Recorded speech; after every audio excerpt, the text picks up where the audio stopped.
Brothers and sisters, today we celebrate the feast of the two principal pillars of the church, Peter and Paul.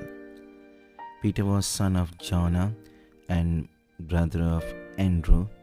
He was a professional fisherman from Bethsaida, a fishing town on a lake of Galilee.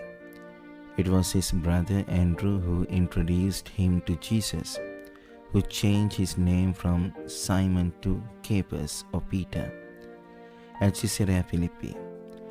Jesus made Peter the head of the church.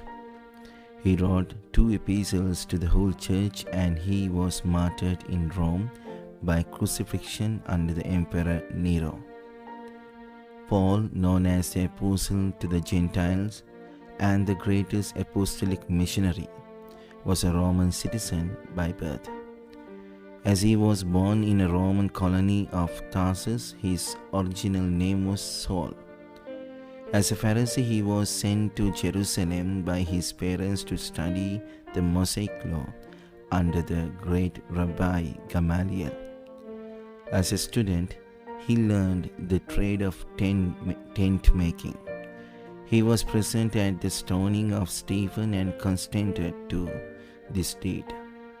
But he was miraculously converted on his way to Damascus to arrest the Christians. He made several missionary journeys, converted many Gentiles, and established church communities. Paul was arrested and kept in prison for 2 years in Caesarea and lived under house arrest for 2 more years in Rome. Finally, he was martyred by beheading in Rome. Why did Jesus choose Caesarea Philippi to manifest his identity?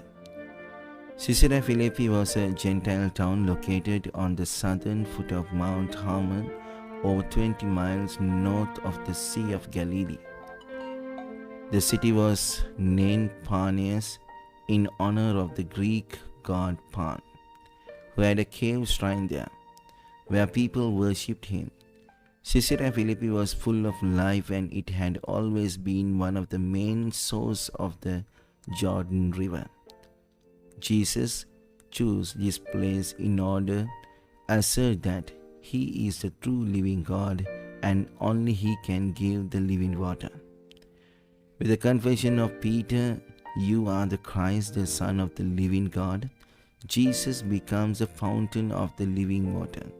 As we read in John chapter 4 verse 13, "But those who drink of the water that I will give them will never be thirsty. The water that I will give will become in them a spring of water gushing up to eternal life." Both Peter and Paul experienced this living fountain in their lives, and they shared this living water through their missionary activities. Let us ask the grace of God today to thirst for the true living God and living water and experience His living presence in our daily lives. God bless you.